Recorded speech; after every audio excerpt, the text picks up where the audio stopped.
Я хочу жить.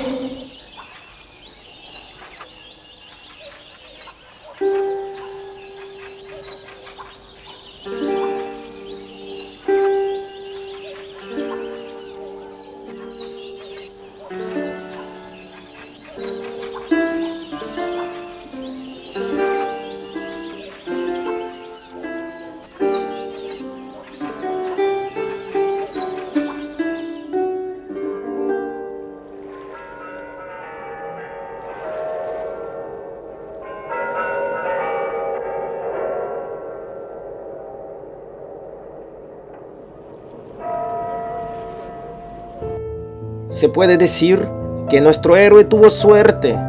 Sobrevivió, fue herido, trabajó en las fábricas, fue partisano. El día de la victoria lo celebró en Moscú, en la Academia de Comercio Internacional.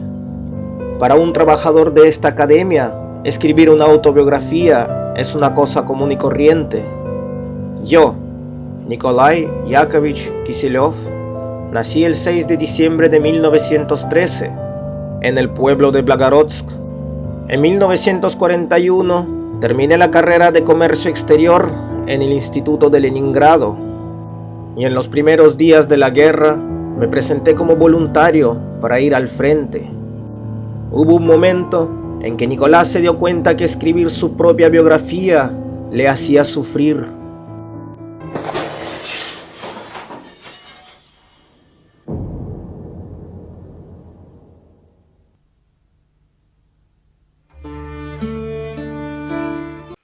En el pueblito de Dolginov, al norte de la ciudad de Minsk, en Bielorrusia, durante siglos y pacíficamente lo habitaban judíos. Hoy en día, la gente que recuerda cómo era antes de la guerra este pueblo, se los puede contar con los dedos. Antes del 42, aún eran unos niños, y quién diría que el destino los esparciría por todo el mundo. Для меня это страшное время началось, когда я начал видеть евреи, начали сходиться кучками, шушукаться, разговаривать. Потом властей, ни милиции, никого не стало видно в Долгинове. Стали въезжать немцы. Это все было дико, как они ходили, как смеялись, как гоготали.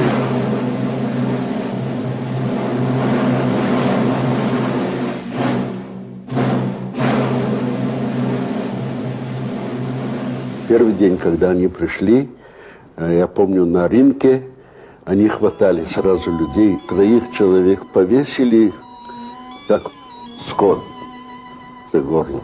Деда привязали за бороду и за хвост лошади, и так он погиб. Los alemanes no se mantuvieron mucho tiempo en Dolginov.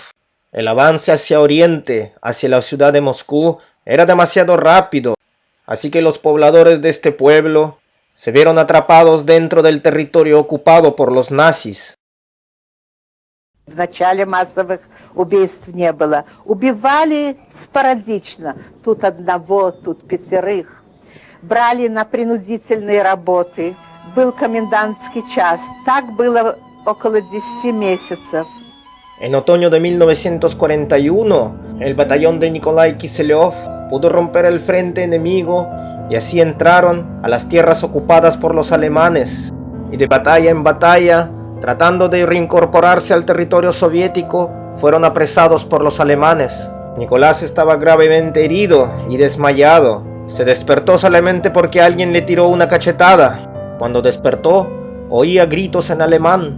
Había caído como prisionero. A todos sus compañeros los metieron en un tren y los mandaron para el campo de concentración de prisioneros soviéticos. Durante el viaje en tren como prisionero, los alemanes disparaban de manera arbitraria por la espalda a cualquiera de sus compañeros. Después de esto, los aventaban del tren. Cuando le tocó el turno a Nikolai, el alemán que le disparó no le dio y este pudo escapar del tren con vida. Cuando Nikolai volvió en sí, el tren ya se había ido. Él sabía que estaba en Bielorrusia en algún lugar del territorio ocupado por los alemanes. Él sabía que no podía ir a ninguna ciudad, así que no le quedó otra que ir hacia los partisanos. Ellos eran la última esperanza de quienes escapaban de los nazis. En su autobiografía, Nikolai no cuenta cómo encontró a los partisanos. Lo importante fue que los encontró. Este formó parte del regimiento de partisanos mayor Barayonsky, que operaban cerca de la ciudad de Minsk, de la entonces ocupada Bielorrusia. En primavera de 1942, en el pueblo de Dolginov, se corrió la voz de que los alemanes estaban preparándose para empezar los asesinatos en masa. И вот в один прекрасный день, я не помню, после 11 месяцев, приехали и говорили, будут бить евреев. И вот моего старшего брата и мою бабушку схватили, и их вели расстрелять.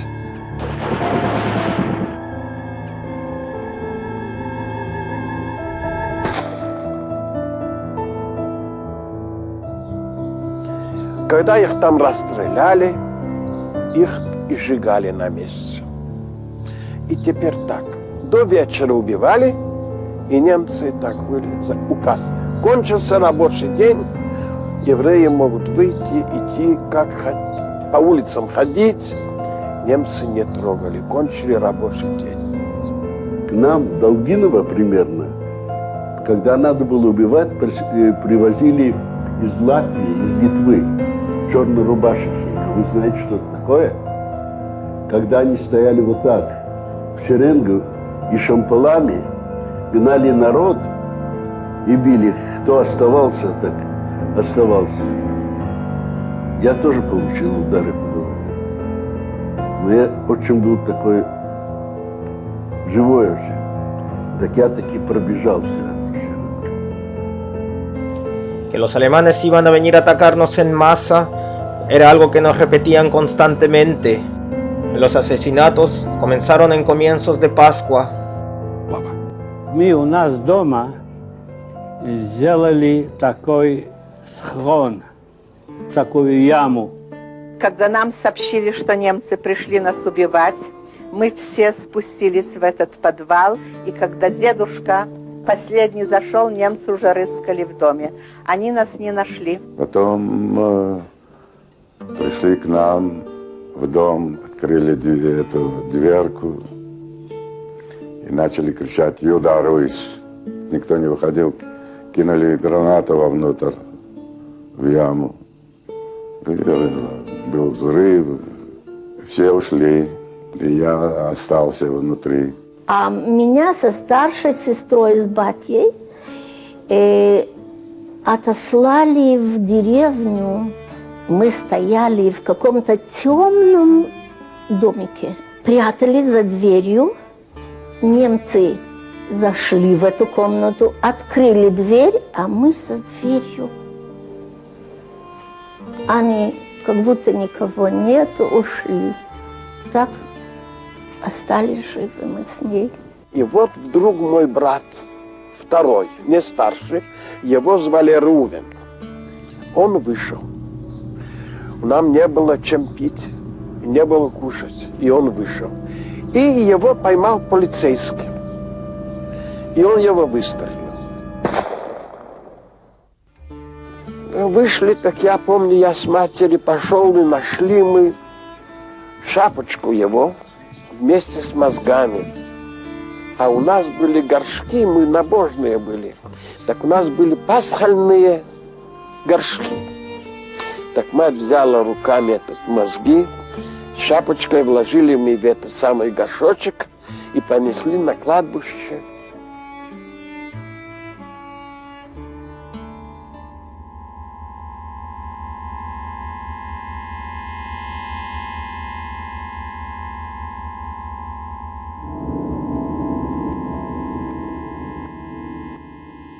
Los alemanes sacaron a toda la gente de sus casas y se las llevaron a la ciudad.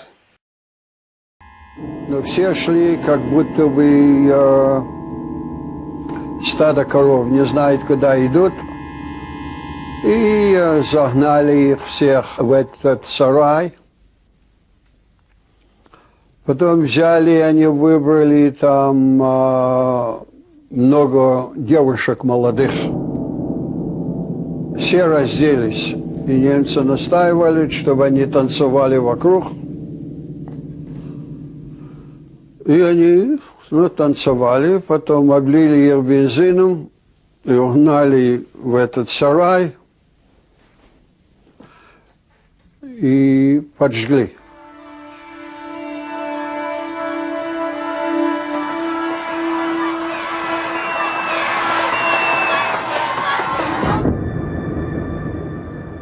На завтрашний день стало тихо, так мы вышли. Так мы узнали, что убили 1200 человек.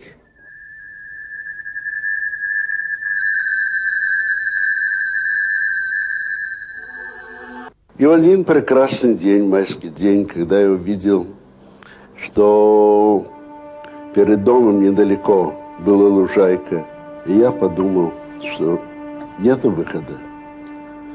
Я решился и повесился.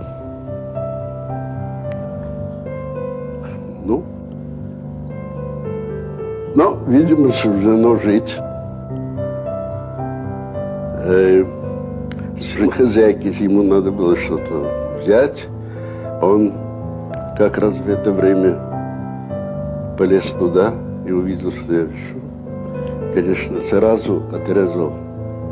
Это, в общем, спасли меня. Al mismo tiempo, Nikolai Kiselyov estaba a una decena de kilómetros del pueblo de Dolginov. Los partisanos estaban totalmente enterados de todo lo que los nazis les habían hecho a la gente del pueblo de Dolginov. Muchos judíos que escaparon de este genocidio terminaron encontrando a los partisanos en los bosques. Что она пела, что она так пела. Ее немцы поймали и сказали: если ты скажешь, где твой муж и дети, мы тебе живо оставим.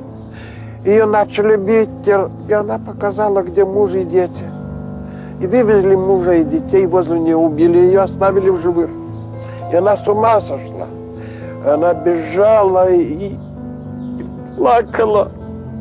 Я не могу рассказывать. Это же было у нас, в моих глазах. И мне снится. Все время, каждую ночь.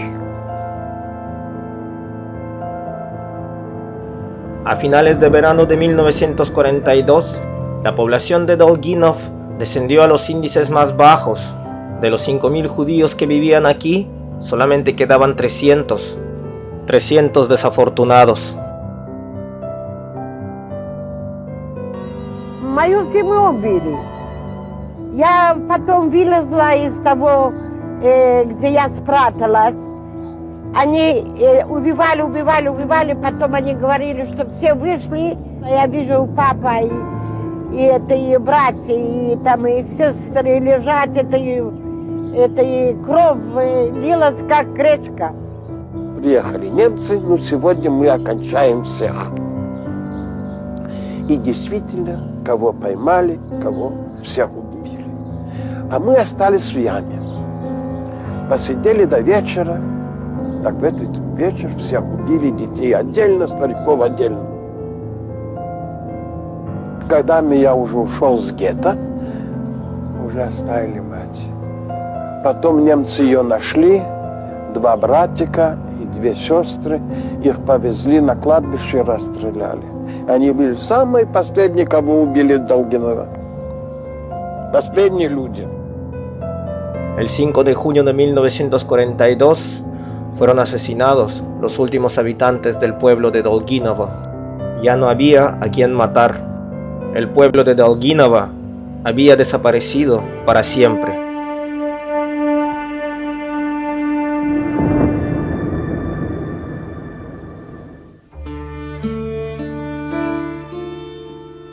У меня воспоминания очень теплые, хорошие. Мой дедушка был кузнецом, и он тяжело работал. Мой отец был портным, он тоже тяжело работал. Но люди не жаловались, они к этому привыкли. и были довольны своей участью. У нас была пекарня дома. Папа занимался, это его была пекарня, пекли там хлеб. И я очень любила туда ходить и помогать. И я вспоминаю, что дедушка мне выглядел как король. Он сидел во главе стола, в черной кипе, он был набожный, такой красивый, с седой бородой. Моя тетя причесывала ему бороду перед ужином в пятницу. И было так хорошо, все были довольны.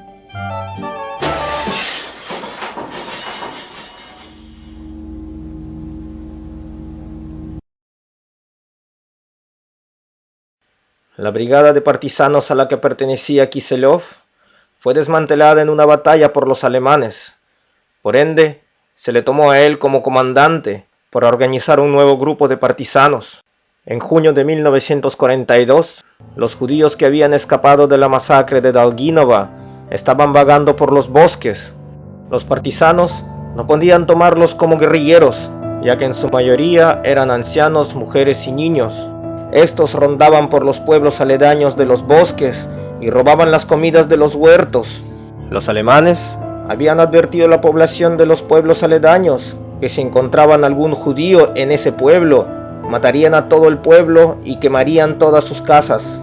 Un gran número de hombres, mujeres y niños vagaban por el bosque tratando de ocultarse de los nazis, temiendo por su vida, con hambre y frío. Habían casos en que los judíos se hacían pasar por partisanos para que la gente los alimente, cosa que repercutía muy negativamente en el batallón de Nikolai Kiselov. Además, los alemanes habían aumentado las patrullas en el bosque justamente para encontrar a estos judíos, y esto aumentaba también la probabilidad de encontrar a los partisanos. Мы им мешали, потому что мы были голодные. Нам надо было где-то кушать, так что мы заражали так народа, что народ пошел против партизанов. El invierno estaba próximo, y si es que la población no ayudaba a los partisanos, estos corrían el riesgo de morir de hambre, y darle de comer a todas las personas que estaban en ese momento en el bosque era una tarea imposible para los pobladores. Los comandantes de los partisanos sabían muy bien que en estas condiciones sus batallones no tendrían éxito. Había que tomar una decisión lo más pronto posible. Nikolai Kiselov recuerda las órdenes que recibió de Moscú de manera incrédula y muy sorprendido. Reunir a todos los judíos que estaban en el bosque y llevarlos detrás del frente hacia territorio soviético. Esto estaba a más de 1000 kilómetros de donde se encontraban ellos. Después se enteró que esta orden fue rechazada por otros 2 comandantes. Nadie quería hacerse cargo de los judíos. Nikolai, como comandante, también pudo haber rechazado la orden, pero él la aceptó. De la brigada le dieron 5 soldados para que le ayuden. Entre ellos había una muchacha que se llamaba Anya Siratkova, que también decidió ir. Nikolai intentó de persuadirla para que no vayase, pero ella igual fue. В лесу было вот такие кучки евреев, сколько там осталось, человек 200, наверное, 300. И вот предупредили, что собирается отряд Киселева, который будет сопровождать. Киселев нам сказал, что пришло ему приказ с Москвы убрать всех, что можно, евреев, детей, женщин и стариков, которые не могут воевать, и убрать их с леса за линию фронта. Некоторые остались, не захотели идти. Но они пошли вторым потоком через какое-то время, но они не прошли, все погибли. En agosto se terminó de formar el grupo. En él habían 270 personas, en su mayoría mujeres y ancianos, 35 niños de 2 a 12 años. Y así, el grupo de Kiselov empezaron su éxodo. Мы пришли на лесную полянку, я помню хорошо, сели уставшие после 40 километров ходьбы. Нас окружили немцы, и началась стрельба ужасная. И все кинулись в рассыпную. И во время вот это, когда я бежал, меня достигла пуля в левую ногу. И вдруг я почувствовала, что на меня что-то упало, как будто бы камень в спину. И я упала. Люди меня топтали, бежали через меня. Моя бабушка получила осколки в своих ногах, кровь текла. У меня спина распухла, я не могла ходить, потому что я была ранена в 5 местах на спине. Так мама меня положила на землю и в шапочке моего брата набрала мне малину. Она была такая вкусная. Это был деликатес. Я помню этот вкус. Киселев, como si presintiera la tragedia, les ordenó a todos los judíos que volvieran al sitio de donde habían empezado, si es que los alemanes los atacaban, y que ahí los iban a esperar durante 3 días para reunir nuevamente al grupo. Al tercer día, en el punto de encuentro, de 270 personas solamente habían 220. De los últimos en volver fue Aña, y Nikolai se alegró mucho al verla.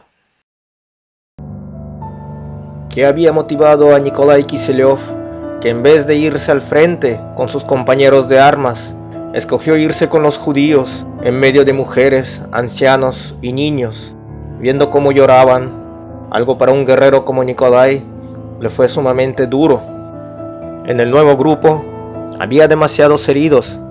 Nikolai sabía que no podía obligarlos a los judíos a dejar ahí a sus familiares, pero también sabía que el grupo tenía que andar entre 20, 30 o 40 kilómetros al día.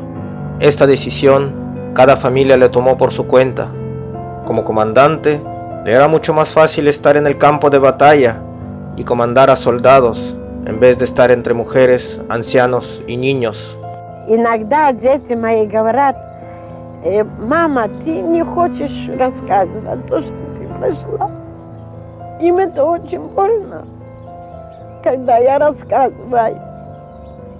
Они знают немного от книг, но специально сесть с ними и рассказывать я не делаю это. Потому мне очень больно.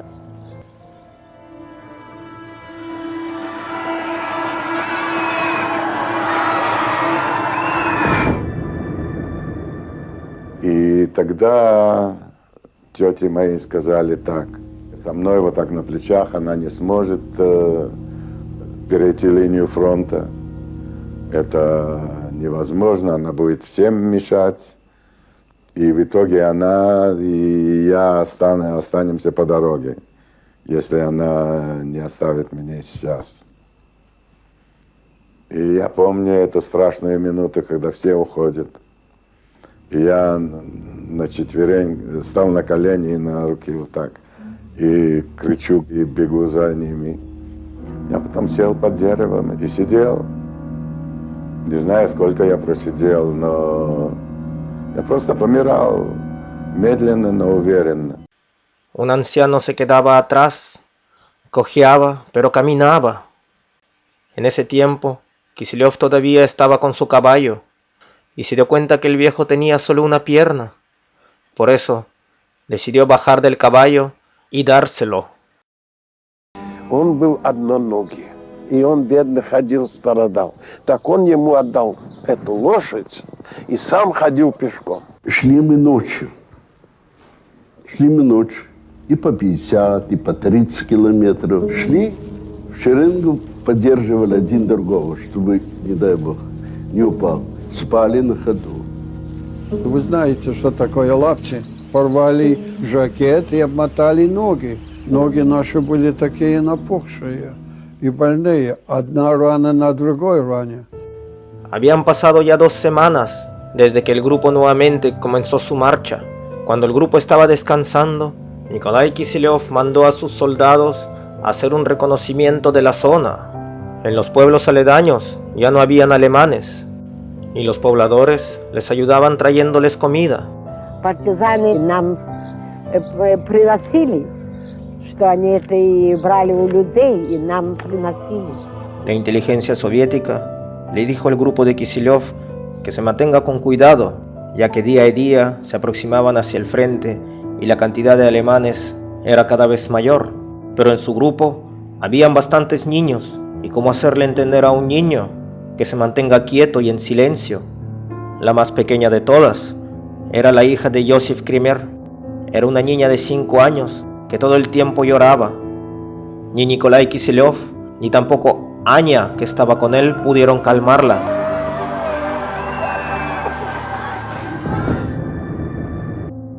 Solamente mirando a Anya, Kisilev podía calmarse. Alrededor solamente había guerra, y ellos eran jóvenes, y Ana era muy hermosa. En medio de la guerra, entre ellos surgió un romance. Anya era huérfana de la guerra y había perdido a sus padres desde muy joven a causa de la guerra civil. En 1942, ella se hizo parte del cuerpo de partisanos. Y más tarde, acabada la guerra, contrajo matrimonio con Nikolai Kisilev en 1946. Я помню, что был ребенок маленький, плакал. И в это время надо было переходить какое-то место, очень тихо, и ребенок плакал. El grupo de Kisilev había llegado al frente y tenían que cruzarlo en absoluto silencio, ya que por doquier habían tropas alemanas. Una misión casi imposible en ese momento, ya que la niña no paraba de llorar y lo hacía cada vez más fuerte. Девочка звали Берта, и это от испуга всегда плакала. И никто не хотел с ними связаться, и даже люди сказали: слушай, Иосиф, мы не должны страдать из-за твоей девочки. Она плачет, и ночью слышно в лесу, как ребенок плачет, значит, кто-то подскажет, что здесь евреи есть. El llanto de esa niña fue algo que Kisilev no pudo borrar por el resto de sus días. Siempre que escuchaba el llanto de algún niño, se ponía en silencio a meditar, como encerrándose del mundo. La noche en que su grupo tenía que cruzar el frente, Berta, como de costumbre, estaba llorando, y parecía que llorara más fuerte ya que todos estaban en silencio. Todos lo miraban a Kisilev, esperando a que haga algo. En ese momento, Kisilev, en su biografía, cuenta que en lo único que pensaba cuando la niña lloraba era en los judíos que habían abandonado días antes. Y ahora, esta pequeña niña, de la vida de una pequeña niña, dependían las vidas de más de 200 personas. И я слышал, как она, мать с отцом говорили, чтобы убить, избавиться от этой Берты. Родители решили взять ее к речке, утопить ее.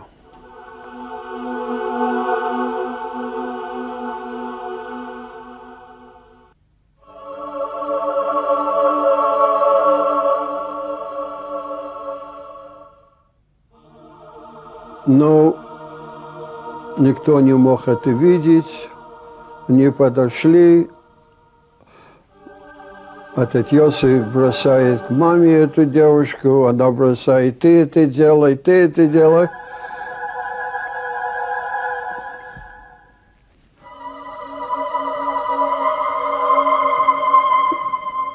Она поняла, что с ней случилось. Она по-еврейски, конечно, ответила: я хочу жить. Я хочу жить. Nikolai no sabía hebreo, pero había entendido todo. Киселев подходит и говорит: ну что случилось? Вот, Киселев, ты бери ее, ты делай, что хочешь, мы не можем.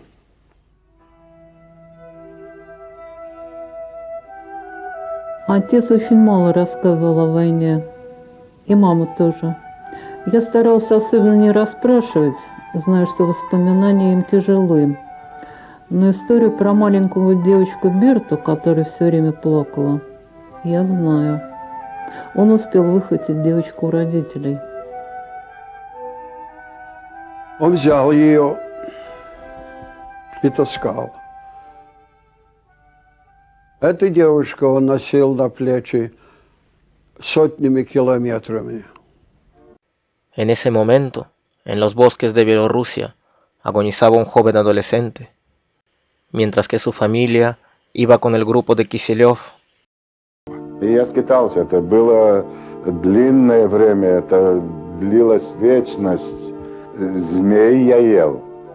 Я же им никогда это не рассказывал, что я рыбу ловил, и живую за жабры возьму и рвал, и за спины она мне в руках трепещет, а я ее ел. El grupo de Киселев había caminado ya más de un mes.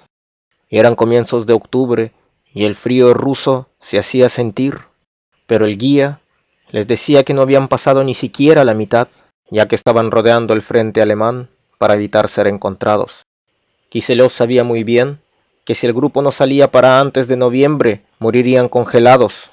Я могу вам сказать про Киселева, что этот был ангел, не человек. Во-первых, зачем ему было мучиться с евреями?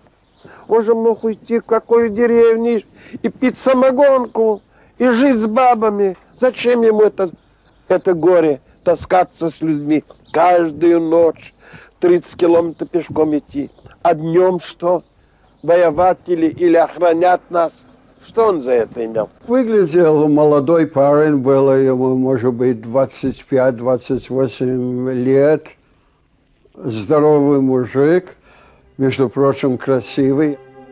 Для нас каждый настоящий партизан был как герой, как Бог-спаситель. Это был какой-то луч, посланный откуда-то, иначе бы никто не остался в живых. Cuando por fin llegaron al frente, todo pasó tan rápido. La guerra se desenvolvía de manera tan horrible que sería una lástima haber andado miles de kilómetros para morir así. Habían pasado inadvertidos y solamente les quedaba cruzar el frente hacia territorio soviético por el oeste de la región de Двина. И все как будто было нормально, уже подходили к фронту.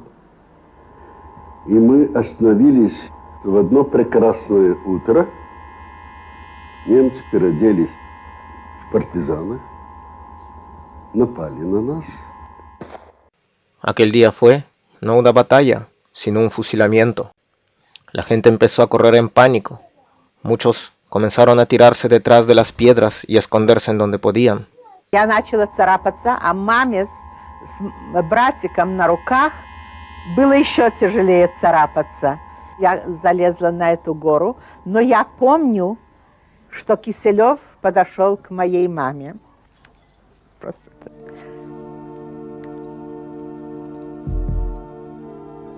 взял моего братика на руках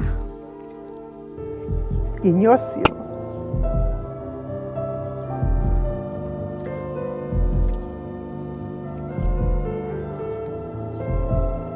Извините, пока мама пришла в себя.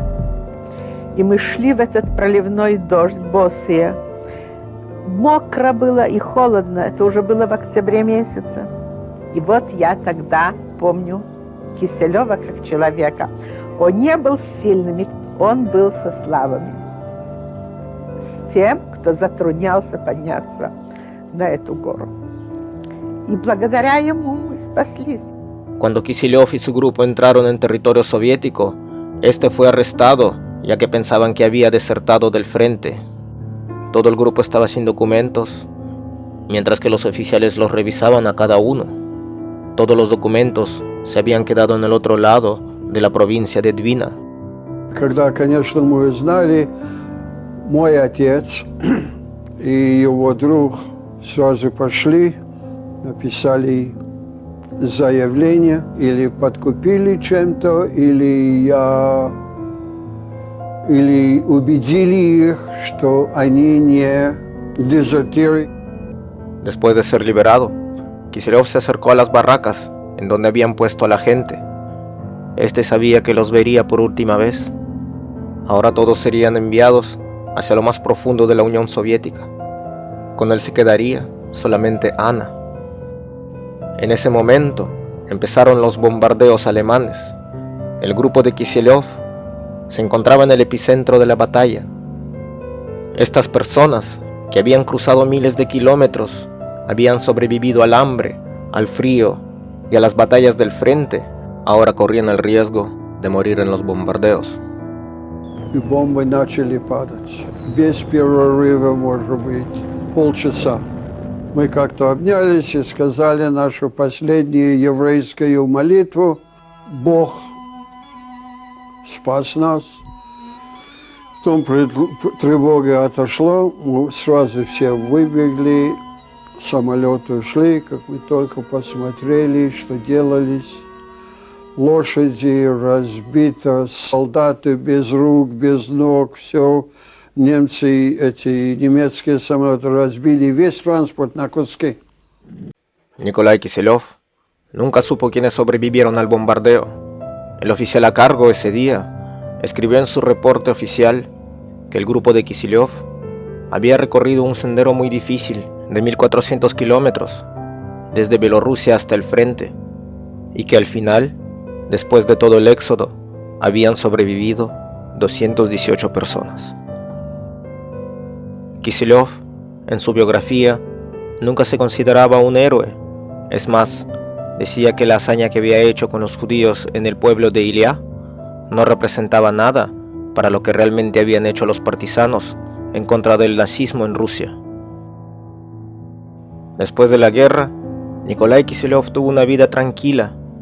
Vivió en Moscú, trabajó mucho, formó una familia con Anna y tuvo 2 hijos. Vio crecer a sus nietos y ya muy entrado en edad conoció a sus bisnietos.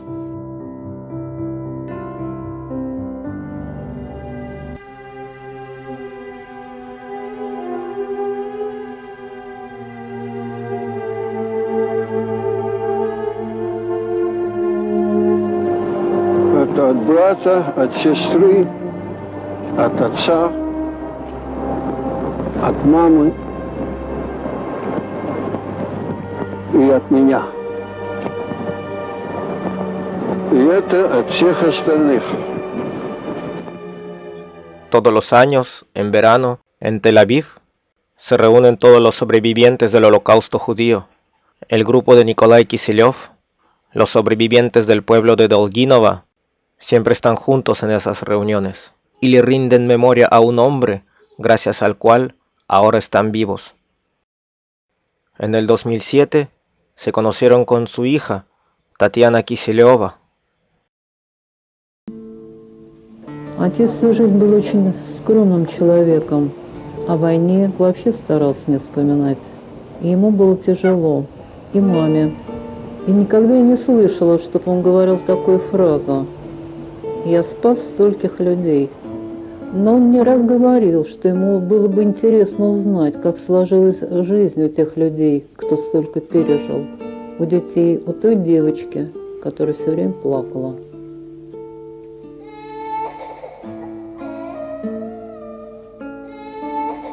Berta era muy pequeña todavía para poder acordarse de aquel hombre que la cargó durante todo el tiempo en el transcurso de la guerra.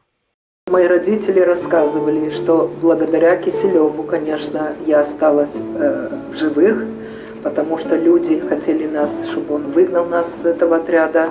Я все время плакала. Киселев сказал, что будет со всеми, будет с этой семьей.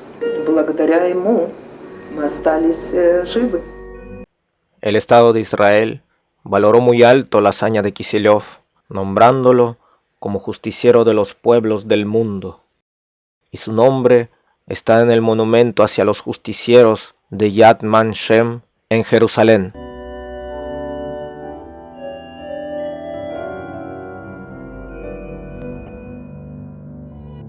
Berta Krimion tiene 2 hijas y 5 nietos. Shimon Hevlinu en el 42 tenía 14 años. Tiene 5 hijos y 10 nietos. Yosif Kaplano en el 42 tenía 10 años. Ahora tiene 2 hijos y una nieta. Ilya Radashkovich en el 42 tenía 15 años. Ahora tiene 2 hijas y 5 nietos. Víctor Dimenstein tenía 15 años. Ahora tiene 2 hijos y 5 nietos. Jaime Grosbein en el 42 tenía 15 años. Ahora tiene 2 hijos y 2 nietas. Simi Sasiensky en el 42 tenía 14 años. Tiene 3 hijos, 7 nietos y una bisnieta. Miriam Goltz en el 42 tenía 8 años. Tiene 3 hijos y 5 nietos.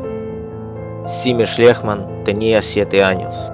Ahora tiene 3 hijas y 8 nietos.